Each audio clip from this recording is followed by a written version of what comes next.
One, I don't have my partner in crime with me this morning. It's just me.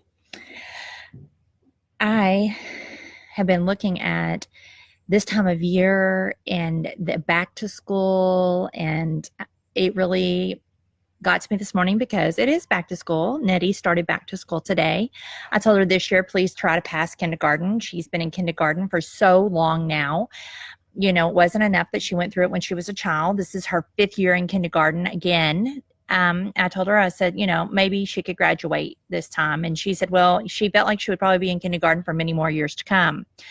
So I don't know what she's not getting out of that.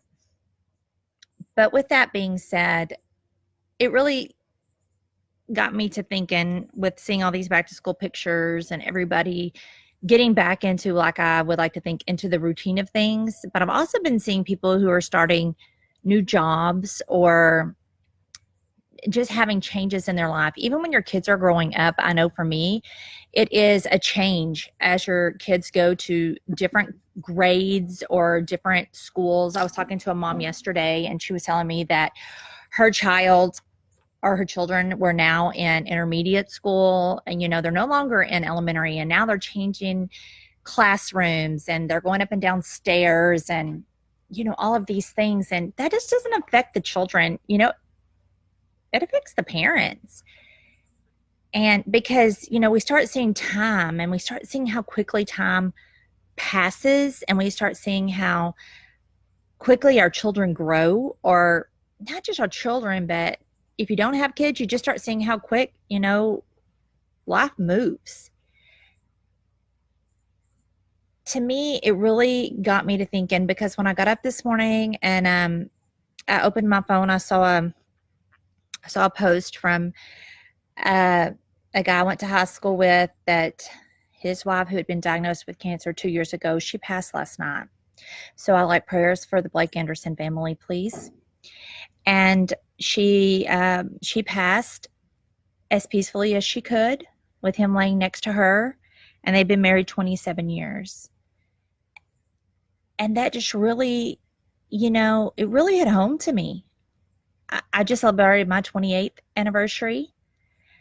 They're about my age.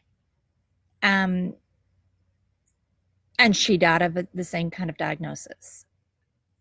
Those things really, really make you think when you're at least on a similar playing field, maybe not in the same exact game, but on the similar playing field. It really starts to hit home. And it made me think too about, for myself, it made me think about my job. It made me think about the things that I do. For those of you who don't know, I am a hospice nurse. Hospice is my first love of nursing, bedside. I absolutely love hospice nursing. I feel like it is a way for me to really help a patient and their family through one of the most difficult times. I lost my own dad, and when he was what I consider young, he was in his 50s. I was young. I was 30. And it really changed me. It made me a better nurse, I think, and it made me a better person. It made me much more empathetic towards people, and it helped broaden my horizons to see maybe their pain and where they come from. But I'm here to tell you that when I got my diagnosis, it like put it in my face. Now these families that I'm dealing with and these things that I'm caring for are much closer to home these days, because we care for patients from infant all the way through, because no one is excluded from death.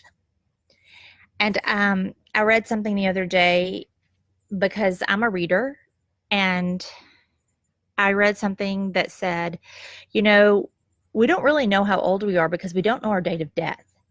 I think we would all live differently if we knew that, hey, we were going to pass at whatever age, because then we'd really know how old we were if we counted our age from the date of death.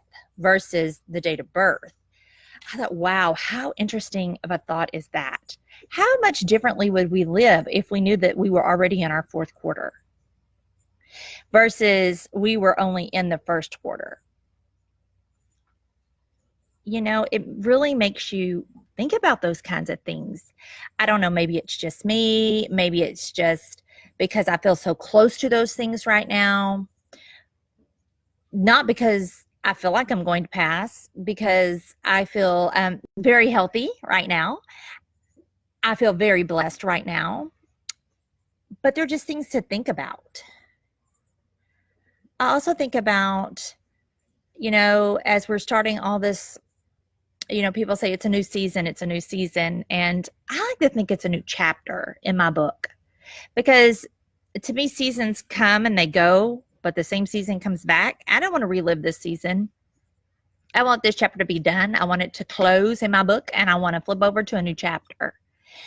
So I think that, you know, just being on here and talking to y'all has been very therapeutic for me. But I have to say that it's been very scary for me at the same time. People see me pretty much as, oh, she's pretty outgoing. She's this and that. I hear that oftentimes. But the truth of the matter is I'm really not. I can talk to you pretty easily, but when it gets down to the nitty gritty and it's about sharing my business, even though I put up some pretty personal business here lately, I haven't been that way. I could do it one-on-one with just one person, but to do it in a group or to do it on this kind of platform hasn't always been easy for me. And it has taken a lot of trust and a lot of letting my guard down, even with my knees knocking underneath this table, to just put myself out there and to just really be real, because I don't feel that maybe I'm the only one who's going through similar things. I mean, not everybody is battling cancer or has overcome cancer, and I praise the Lord for that, but everybody's got something.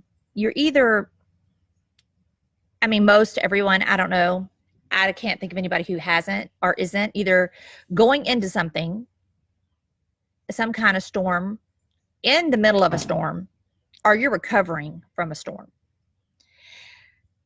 It just seems to be that's just the way life is. And it may not be a bad storm. It could be something good even. I mean, maybe you've got that dream job.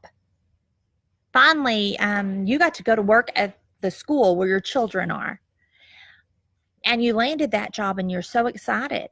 However, after a couple of days, you start thinking, I don't know if I can do this. I'm not sure.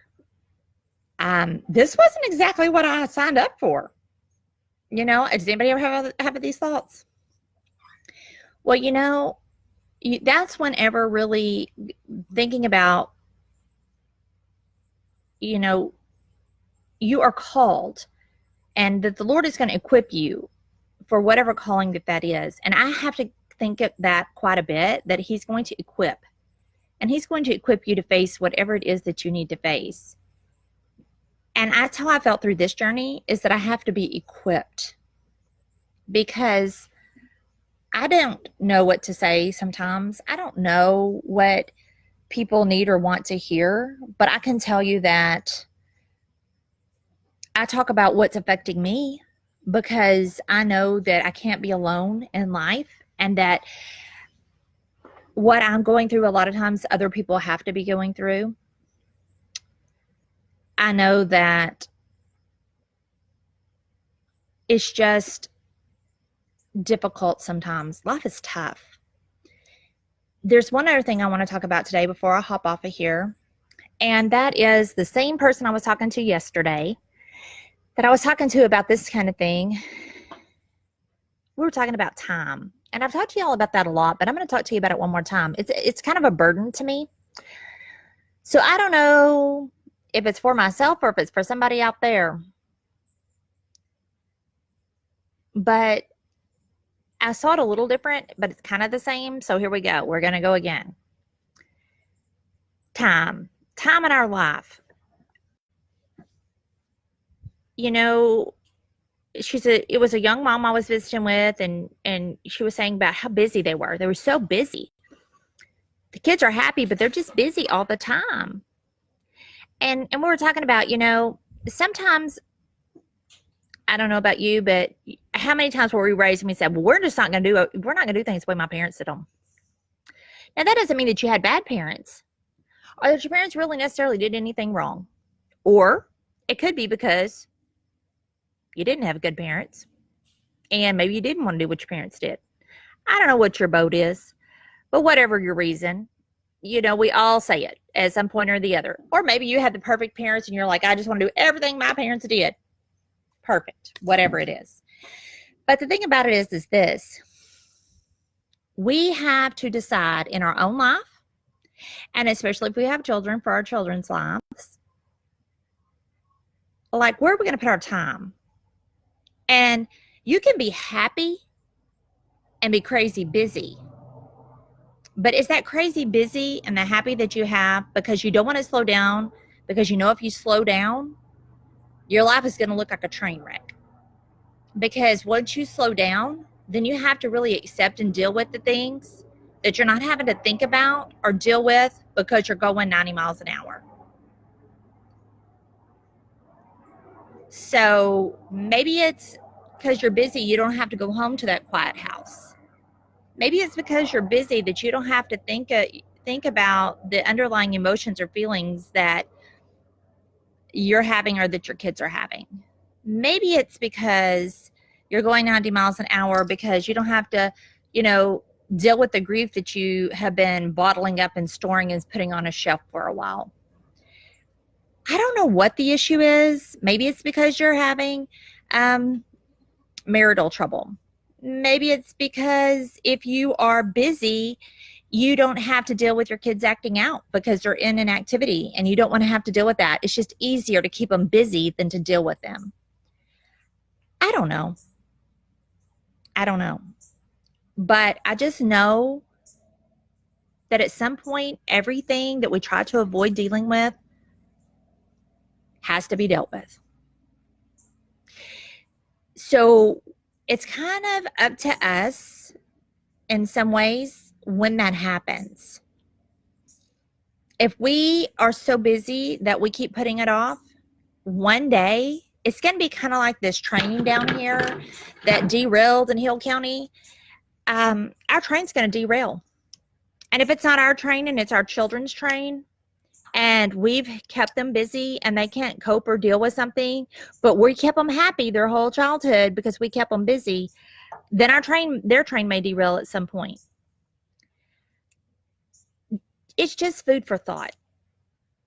I'm not saying we're bad parents because, honey, I made plenty of mistakes. I always say that our oldest, she was our experimental child. Bless her pea-picking heart. I love her. We all make mistakes. None of us are perfect. None of us are perfect. And I'm the first one to admit it. But I'm older now, and I'm doing some retrospect looking. So I'm just saying, if any of that hits home to you, think about it. The likelihood that our kids are going to be superstars in every single thing is small. The likelihood that you're going to be the parent for the rest of their life is great. And if there's one thing I have learned, that relationship is so important. So just remember that you were chosen and the Lord is equipping you for a time such as now, for whatever's happening in your life. If it's for your job, if it's for your family, if it's because you're going through something right now, for you to share that with someone else later. You were called for such a time as now. All right. That's really all I got today. I'm feeling pretty good today. I did increase a little bit of time at the gym on the treadmill yesterday. Whoop, whoop. And I was able to do all of my arm exercises 6 times, which is the goal. So I was able to do them all 6 times, full range of motion in the arms, according to the textbook.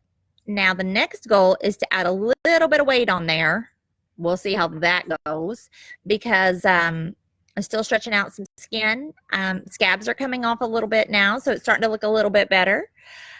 And then, so we're going to go from there, but still a lot of stretching and skin tightness through here.